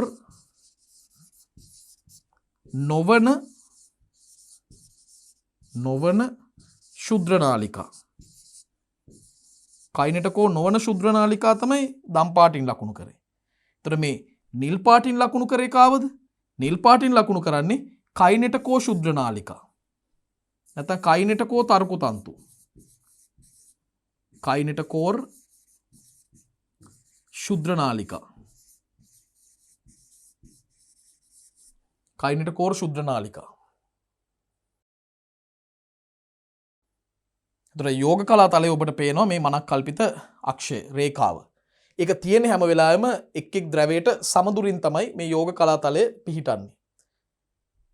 එමනම් අවසානයේදී අපිට මෙහෙම කියන්න පුළුවන් මේ කලාව අවසාන වන විට මේ යෝග කලාව අවසන් වන විට සෛලයේ එක් එක් වර්ණ දේහය ඒවායේ සෙන්ට්‍රොමියරය අසලදී කයිනෙටකෝ ශුද්‍ර නාලිකා වලට බැඳිලා යෝග කලා තලයේ පෙළ ගැහිලා ඉන්නවා. එක් එක් වර්ණ දේහ ඒවායේ සෙන්ට්‍රොමියරය අසලදී කයිනෙටකෝ ශුද්‍ර නාලිකා වලට බැඳිලා යෝග කලා තලයේ මත පෙළ ගැහෙනවා. හරිම ප්‍රසිද්ධ කාරණාවක් තියෙනවා දරුවනේ. සෛල විභාජන ක්‍රියාවලියේදී සෛලයක පවතින වර්ණ දේහ සංඛ්‍යාව ඉතා නිවැරදිව ගණනය කිරීමට නම් නිරීක්ෂණය කරන්න ඕනේ මොන කලාවද මොන අවස්ථාවද? යෝග කලාව. ඇයි? යෝග කලාවේදී දරුවනේ යෝග කලා තලයේ මත සෑම වර්ණ දේහයක්ම පෙළ ගැහෙනවා. හරියට පාසලේ උදෑසන රැස්වීමේදී සිසු දරුවන් සිසු දැරියන් පෙළ ගැහිලා පෝලිම් ගැහිලා ඉන්නවා වගේ ඒ වෙලාවට තමයි ගණන් කරන්නට පුළුවන්. 1 2 3 යනාදී වශයෙන් ගණන් කරන්නට පුළුවන්. මෙන්න මේ අවස්ථාවේදී ඉතින් මේ බලන්න ගණන් කරන්න පුළුවන් 1 2 3 යනාදී වශයෙන් එහෙම ගණන් කරන්නට පුළුවන්. ඒ නිසා හොඳින් මතක තියාගන්න සෛල විභාජන ක්‍රියාවලියේදී වර්ණ දේහ සංඛ්‍යාව ඔබට ගණනය කරන්නට අවශ්‍ය නම් කීයක් මෙතන තියෙනවද කියලා ඔබ යෝග කලාව පරීක්ෂා කරන්න. එතකොට ඔබට වර්ණ දේහ ගණන හොයා ගන්නට පුළුවන්. ඒ නිසා අවසානයේදී මේ කරුණ අපි කතා කරමු. මේ කලාව අවසන් වන විට සෛලයේ එක් එක් වර්ණ දේහය ඒවායේ සෙන්ට්‍රොමියර අසලදී කයිනෙටකෝ ශුද්‍ර නාලිකා වලට බැඳී යෝග කලා තලයේ පෙළ ගැසී පවතිනවා. එතකොට තමයි ගණන් කරන්නට පුළුවන් වෙන්නේ. දැන් යෝග කලාව පිළිබඳ සාරාංශීකරණයට එමු. කේන්ද්‍ර දේහ ප්‍රතිවිරුද්ධ ද්‍රව වලට ළඟා වෙලා තියෙන්නේ. ද්‍රව දෙසට ළඟා වෙලා. ඊළඟට එක් එක් ද්‍රවයේ සිට සමදුරින් පිහිටි යෝග කලා තලයේ ලෙස හඳුන්වන ස්ථානයකට වර්ණ දේහ පැමිණෙනවා. සෑම වර්ණ දේහයකම සෙන්ට්‍රොමියරය යෝග කලා තලයේ මත පිහිටනවා. මේ කලාව අවසන් වෙනකොට සෛලයේ එක් එක් වර්ණ දේහවල සෙන්ට්‍රොමියර අසලදී කයිනෙටකෝ ශුද්‍ර නාලිකා බැඳිලා යෝග කලා තලයේ මත මේ සියල්ල පෙළ ගැසී පවතිනවා. ඉතින් අපිට යෝග කලාවට සම්බන්ධ රූප සටහනක් අධ්‍යයනය කරන්න පුළුවන්. මේ තියෙන්නේ බලන්න දැන් ගණන් කරන්න පුළුවන් නේද මේ 1 2 3 4යි. මෙතන වර්ණ දේහ 4ක් තියෙනවා කියලා මට කියන්න පුළුවන්. එතකොට මේ තමයි කයිනෙටකෝ ශුද්‍ර නාලිකා.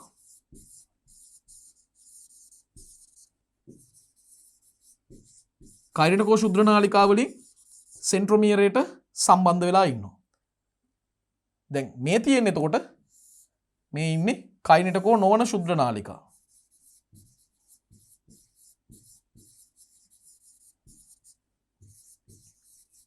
කයිනෙටකෝර් නොවන ශුද්‍ර නාලිකා තමයි මේ දකින්න ලැබෙන්නේ. කයිනෙටකෝර් නොවන ශුද්‍ර නාලිකා.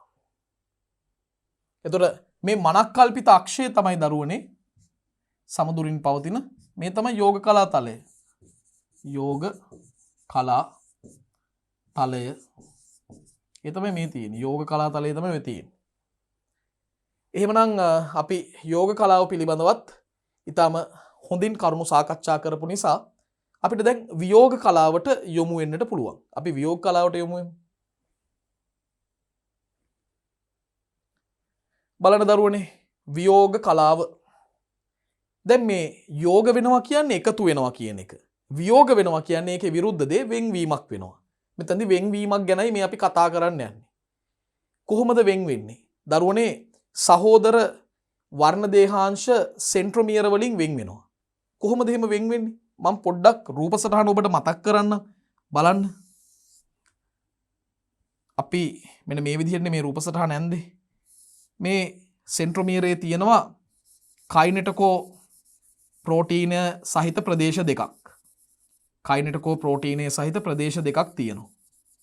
මෙන්න ඒ ප්‍රදේශ දෙක. ඒතර අපි කිව්වා මේ ප්‍රදේශවලට තමයි ප්‍රදේශ අසලදී තමයි සහෝදර වර්ණ දේහාංශ සම්බන්ධ වෙලා ඉන්නේ. මෙන්න මේ වගේ. සහෝදර වර්ණ දේහාංශවල බැඳීමක් පවතිනවනේ. මොකක්ද මේ බැඳීම? කොහෙසින් කියලා හඳුන්වන ප්‍රෝටීනයකින් විශේෂ ප්‍රෝටීනයකින් මේ සහෝදර වර්ණ දේහාංශ බැඳිලා ඉන්නේ. මේ තියෙන ප්‍රෝටීනේ ඔන්න බැඳිලා ඉන්නවා. මේක එක කෙලවරකින් පටන් ගත්තම මේ බාහුවල අනෙක් කෙලවර දක්වාම මේ බැඳීම තියෙනවා දරුවෝ.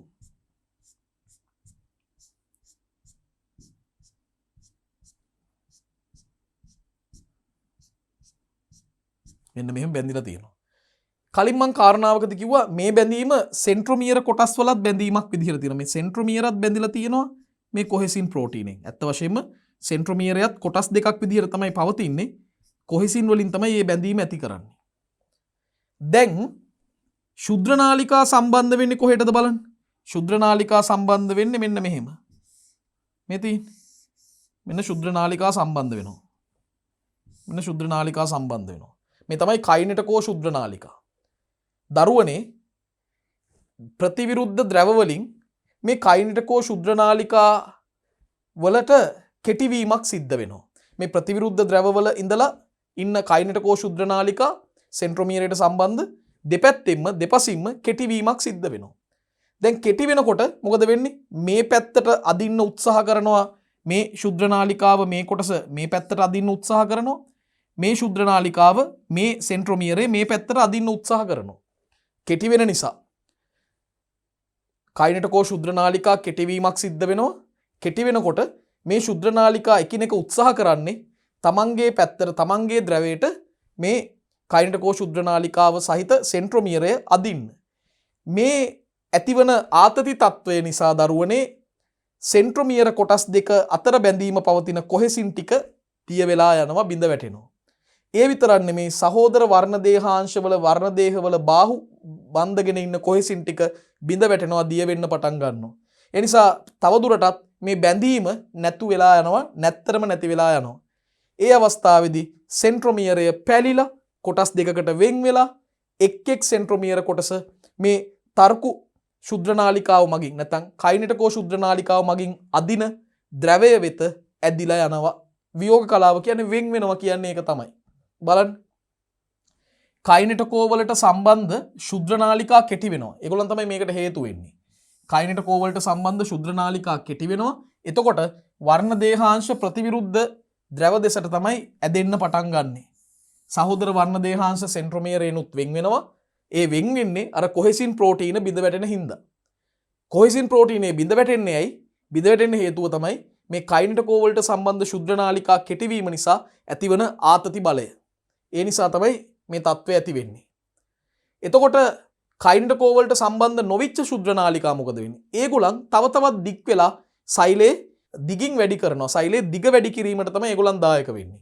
කයිනෙටකෝ වලට සම්බන්ධ නොවු ශුද්‍රනාලිකා අර ද්‍රව දෙක එකිනෙක යා කරමින් ඉන්නේ. ඒ ශුද්‍රනාලිකා තව තවත් දික් වෙනවා. කයිනෙටකෝ ශුද්‍රනාලිකා කෙටි වෙද්දී කයිනෙටකෝ නොවන ශුද්‍රනාලිකා දික් වෙලා සෛලේ දිග තවත් වැඩි කරගන්නවා. ඒ කියන්නේ මේ ප්‍රතිවිරුද්ධ ද්‍රව තව තවත් ඈඩ් කිරීම තමයි කරන්නේ. වියෝග කලාව අවසාන වීමත් සමග සමාන සහ සම්පූර්ණ වර්ණ දේහ කට්ටලයක් සෛලේ එක් ද්‍රවයට ඇදිලා යනවා. එක් ද්‍රවයේ පිහිටනවා. වියෝග කලාව අවසන් වීමත් සමග සමාන සහ සම්පූර්ණ වර්ණ දේහ කට්ටලයක් සෛලේ එක් ද්‍රවයේ පිහිටනවා. දරුවනේ මේ කොහෙසින් ප්‍රෝටීනය දිය වුණාම බිඳ වැටුනම මේ කොටස් ඒ ද්‍රවයේ දෙස ඇදිලා යනව නේද? ඇදිලා යනකොට යන්නේ මෙන්න මේ විදිහටයි. ඒකත් ඔබ දැනගන්න ඕනේ. දැන් මේ සෙන්ට්‍රොමියර කොටස මේ උඩ කොටස මේ කොටස මේ කයිනෙටකෝ ප්‍රදේශයේ සහිත මෙන්න මේ සෙන්ට්‍රොමියර කොටස. මේ කොටස මේ දිශාවට මේ ද්‍රවයට ඇදිලා යනකොට අර වර්ණ දේහාංශ කොටස් දෙක පිටුපසින් එන විදිහට තමයි සම්බන්ධ වෙන්නේ මෙන්න මේ විදිහට. ඒ කියන්නේ ඉදිරියට යොමු වෙලා තියෙන සෙන්ට්‍රොමියර කොටස. වර්ණ දේහාංශ දෙක සහෝදර නොවන වර්ණ දේහාංශනේ මේ තියෙන්නේ. මේවා පිටිපස්සෙන් තමයි එන්නේ. දැන් එතකොට මේ ඇදිලා යනකොට මෙන්න මේ විදිහට තමයි යන්නේ.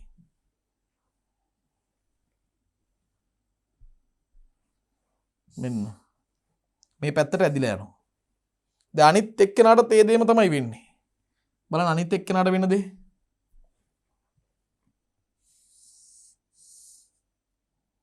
මේ තමයි කයිනෙටකෝ ප්‍රදේශයේ සහිත කොටස.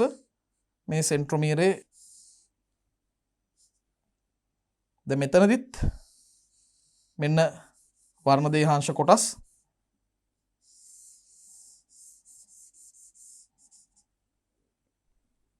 ඒ ද්‍රවයට ඇදිලා යනවා. මෙන්න මේ විදිහටයි දෙපැත්තට ඇදිලා යන්නේ. මේ දේ තමයි සිද්ධ වෙන්නේ. අපි වියෝග කලාවට අදාළව රූප සටහනක් අධ්‍යයනය කරමු. මේ තියෙන්නේ. බලන්න. මේ තියෙන්නේ.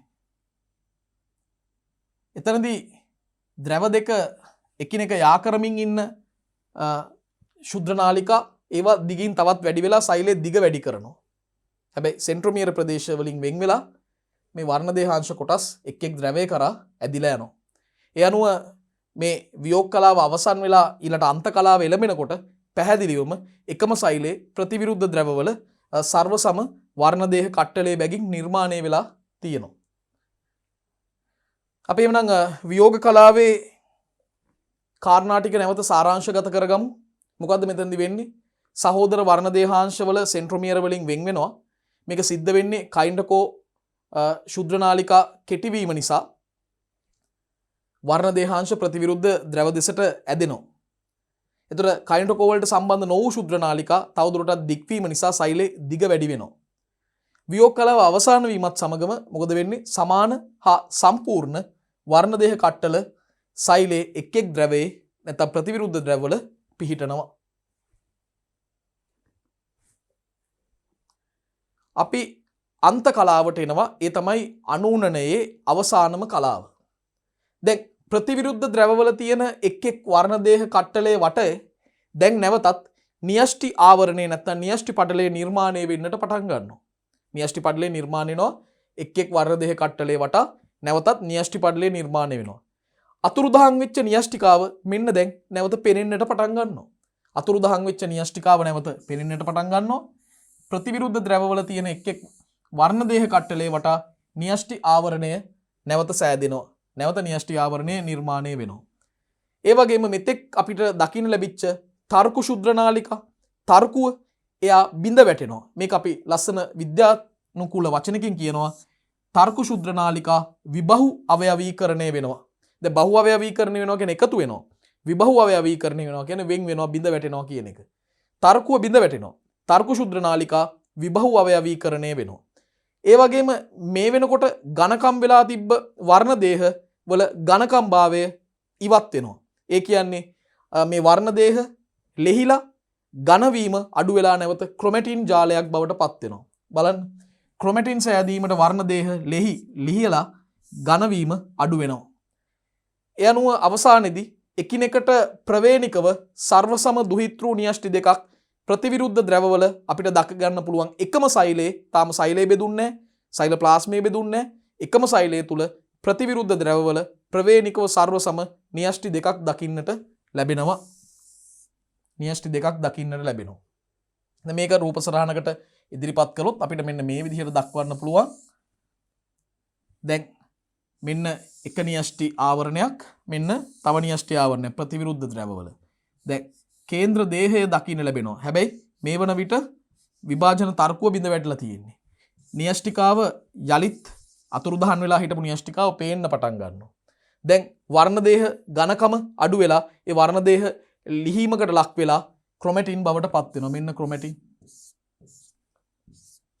පැහැදිලිවම සර්වසම න්‍යෂ්ටි දෙකක් ප්‍රතිවිරුද්ධ ද්‍රවවල දකින්න පුළුවන්. මේක තමයි දරුවනේ අන්ත කලාවේදී අපිට දකින්න ලැබෙන తত্ত্বය. ඒ නිසා අන්ත කලාවේ සාරාංශයකට අපි ආවොත් ප්‍රතිවිරුද්ධ ද්‍රවවල ඇති එක් එක් වර්ණ දේහ කට්ටලේ වටා න්‍යෂ්ටි ආවරණයේ බැගින් නිර්මාණය වෙනවා. න්‍යෂ්ටිකාව යලිත් පෙනෙන්නට පටන් ගන්නවා. තර්කු ශුද්‍ර නාලිකා විබහු අවයවීකරණය වෙනවා. ක්‍රොමැටින් සෑදීම සඳහා වර්ණ දේහ ලෙහි ඝනකම අඩු වෙනවා. එකිනෙකට ප්‍රවේණිකව සර්වසම දුහිතෘ න්‍යෂ්ටි දෙකක් එකම සෛලයක ප්‍රතිවිරුද්ධ ද්‍රවවල දකින්නට ලැබෙනවා.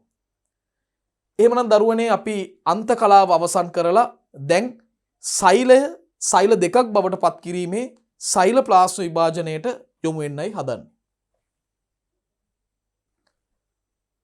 දැන් මේ තියෙන්නේ රූප සටහන අන්ත කලාවේදී සිදුවන සිදුවීම.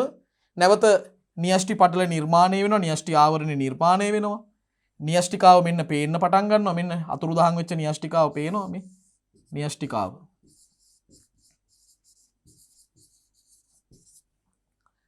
තර්කුව බිඳ වැටෙනවා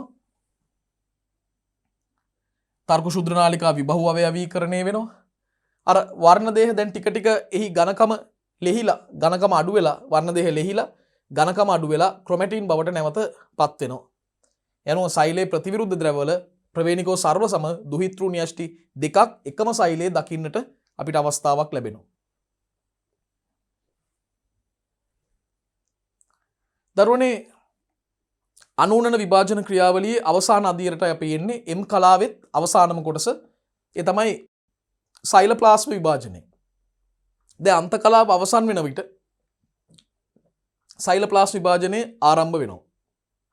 අන්ත කලාව අවසන් වීමට සමගාමීව සෛලප්ලාස්ම විභාජනය ආරම්භ වෙනවා.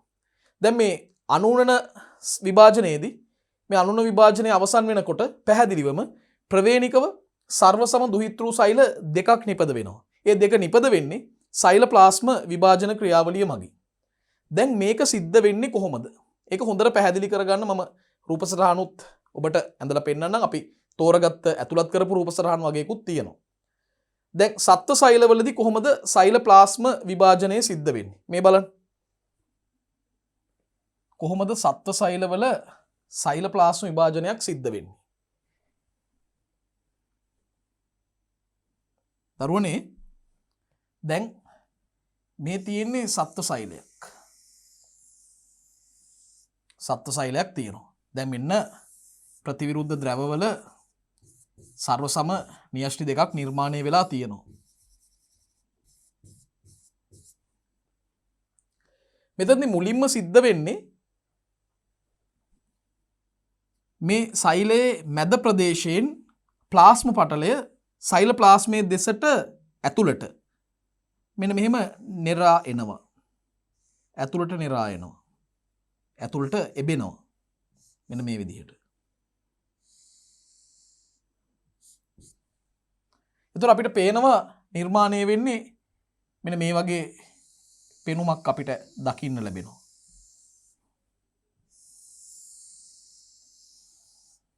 මෙන්න මේකට තමයි කියන්නේ ભેදන ඇලියක් කියලා. මෙන්න මේ කාණුවක් වගේ ව්‍යුහයක් අපි කියන්නේ මේකට ભેදන ඇලිය. වෙන් කරන ඇලිය. දැන් ભેදන ඇලිය ටික ටික වර්ධනය වෙනවා ඇතුල් පැත්තට සෛලප්ලාස්මයේ දෙසට මෙන්න මේ විදිහට. තව ටිකකින් මේක මෙන්න මෙහෙම.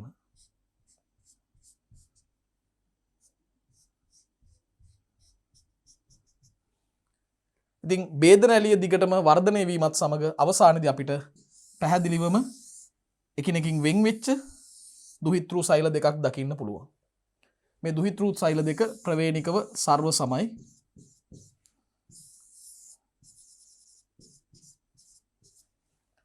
මේක තමයි සිද්ධ වෙන ක්‍රියාවලිය. එතකොට බලන්න සත්ව සෛලවල ભેදන ඇලියක් ඇති වෙනවා. ප්‍රවේණිකව සර්ව සම දුහිතෘ සෛල දෙකක් ඒ නිසා නිෂ්පාදනය වෙනවා නිපද වෙනවා. ભેදන ඇලියක් ඇති වෙනවා. ඒකේ ප්‍රතිඵලයක් විදිහට ප්‍රවේණිකව සර්ව සම දුහිතෘ සෛල දෙකක් නිෂ්පාදනය වෙනවා නිර්මාණය වෙනවා. ඒ තමයි සත්ව සෛලවල. දැන් බලමු ශාක සෛලවලදී මොකද්ද වෙන්නේ කියලා.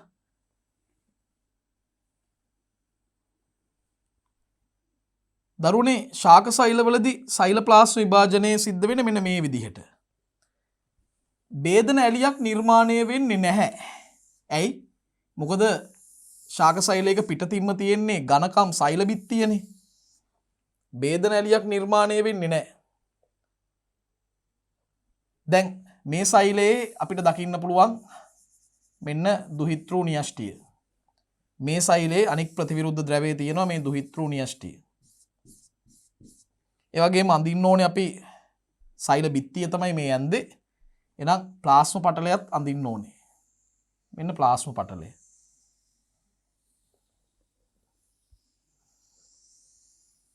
මෙන්න ප්ලාස්ම පටලය. දැන් අපි දන්නවා මේ ශාක සෛලවල තියෙනවනේ ගොල්ගි උපකරණය. මෙන්න මේ අනාදී වශයෙන් මේ තියෙන ගොල්ගි උපකරණය.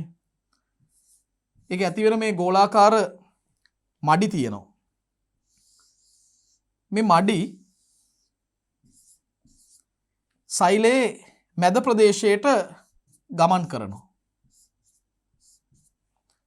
ගමන් කරලා දරුවනේ මේ ගොල්ගි ආශ්‍රයිකා නැත්නම් ගොල්ගි මඩි එක මතයක නැත්නම් එකිනෙකට සම්බන්ධව මෙන්න මේ විදිහට පෙළ ගැහෙනවා. පෙළ ගැහෙනවා. පෙළ ගැහිලා ඒ අයගේ මේ හරස් බිත්තිය මේ සම්බන්ධ වෙන තැන්වල මේ බිත්ති බිඳ වැටෙනවා. බිඳ වැටුනම ඔබට දකින්න පුළුවන් මෙන්න මේ වගේ පටලමය ව්‍යුහයක් තමයි ගොඩ නැගෙන්නේ. ඔන්න ඔය ප්‍රදේශයට කියන්නේ සෛල තලය කියලා. මේ කොටසට කියන්නේ සෛල තලය. දැන් මම රසායනික සෛලීය පදනම පාඩමේදී සෛලීය පදනමේදී කියලා දුන්නා ගොල්ගි උපකරණයේ කෘත්‍යයන් තුනක්. ඔබට මතකද? ගොල්ගි උපකරණ එක කෘත්‍යයක් තමයි සෛල ශ්‍රාව එක් රැස් කිරීම, අසුරාලීම, බෙදා හැරීම. නැත්නම් ද්‍රව්‍ය එක් රැස් කිරීම, අසුරාලීම, බෙදා හැරීම. දෙවෙනි කෘත්‍යය තමයි ලයිසෝම නිපදවීම. තුන්වෙනි කෘත්‍යය මතකද? සෙලියුලෝස් හා සෙලියුලෝස් නොවන පෙක්ටින් බඳු සෛල බිත්ති සංඝටක නිපදවීම. එතකොට මේ ගොල්ගි ආශ්‍රයිකාවල පෙක්ටින් තියෙනවා. ඒ පෙක්ටින් තමයි මේ ස්තරයේ මේ මැද ප්‍රදේශයේ තැන්පත් වෙන්නේ. පෙක්ටින් මැද ප්‍රදේශයේ තැන්පත් වෙනවා නම් පෙක්ටින් වලින් හැදෙන විශේෂ ස්තරයක් ඔබ දන්නව නේද දරුවනේ? ශාක සෛලවල තියෙන අපි සෛල බිත්තිය ගැන කතා කරද්දී කිව්වනේ පෙක්ටින් වලින් හැදෙන ඇලෙන සුළු පොලිසැකරයිඩයක් පෙක්ටින් කියන්නේ. ඒකෙන් හැදෙන මේ මැද තියෙන ස්තරය දරුවනේ මධ්‍ය සූස්තරය. මධ්‍ය සූස්තරය නිර්මාණය වෙනවා. ඒ කියන්නේ සෛල තලයේ හරි මැද නිර්මාණය වන ස්තරය තමයි මධ්‍ය සූස්තරය. දැන් මොකද වෙන්නේ? තාමත් ශාක සෛල දෙකක් බවට පත් උන්නේ නැහැ. දැන් මේ තියෙන ගොල්ගි ආශ්‍රයිකාවල මේ පටල වලින් නිර්මාණය වන කොටස ප්ලාස්ම පටලයේ බවට පත් වෙනවා. ගොල්ගි ආශ්‍රයිකා පටල වලින් නිර්මාණය වන මේ ව්‍යුහය අලුත් සෛලවල ප්ලාස්ම පටලයේ බවට පත් වෙනවා. සෛල අභ්‍යන්තරයේ ඉඳලා මේ ප්ලාස්ම පටලයට පිටතින් සෙලියුලෝස් තැන්පත් වෙනවා. මෙන්න මේ විදිහට.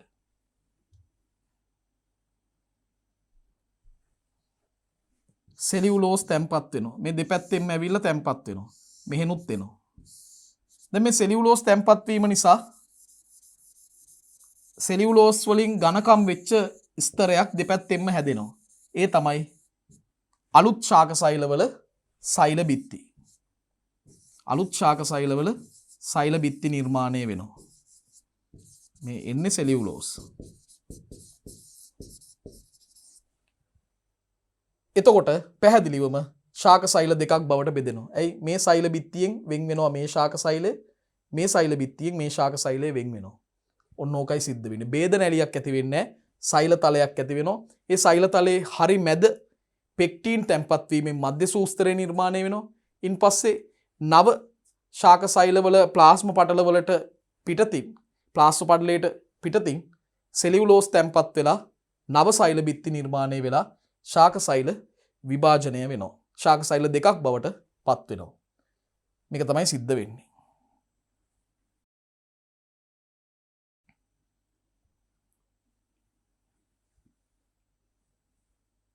බලන්න මේ අවසාන කාරණාව.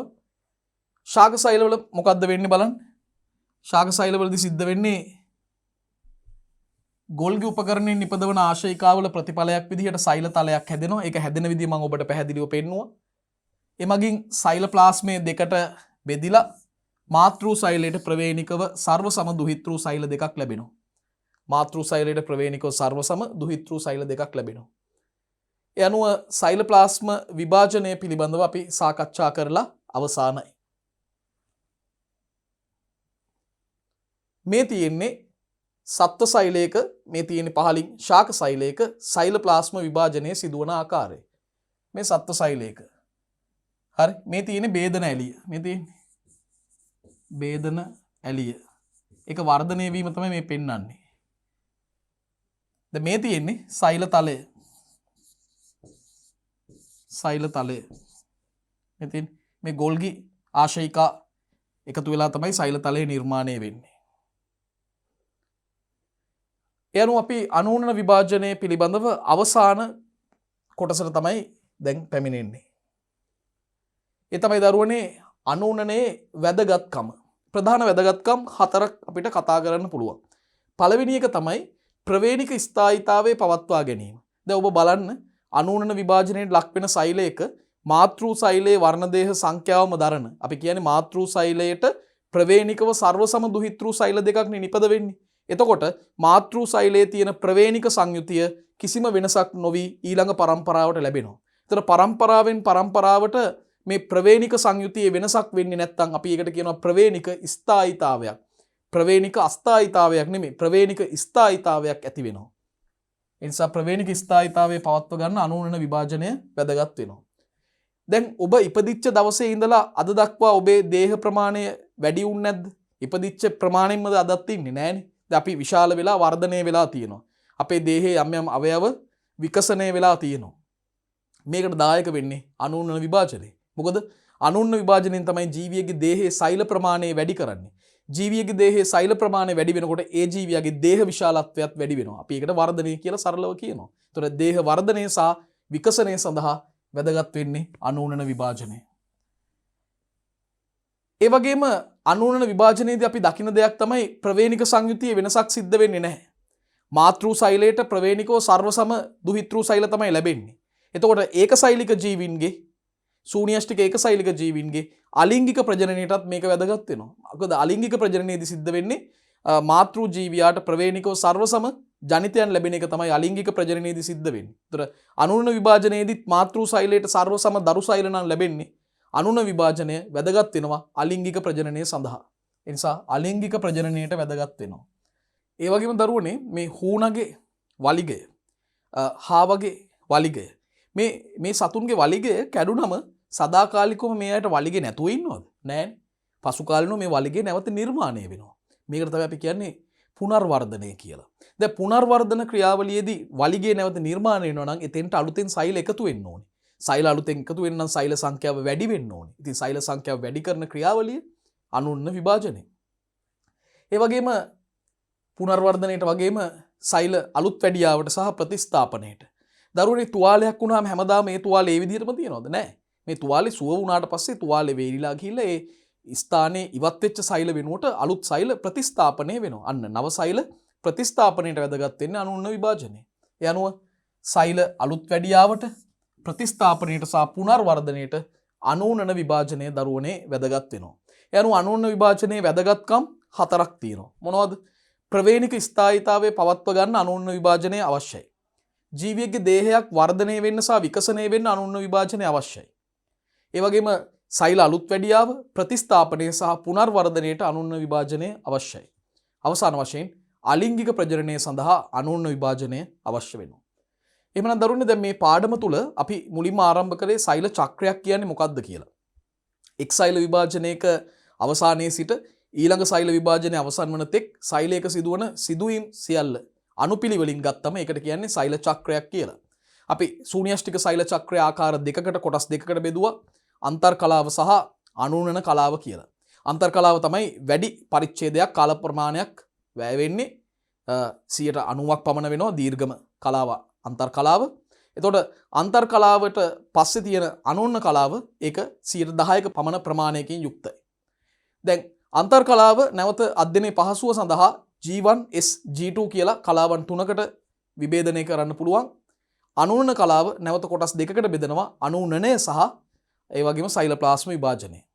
දැන් අනූනනය කියන්නේ යම්කිසි එක් මාතෘ න්‍යෂ්ටියකින් ප්‍රවේණිකව සර්වසම දුහිතෘ න්‍යෂ්ටි දෙකක් ලැබෙන පරිදි න්‍යෂ්ටියේ සිදුවන විභාජනය.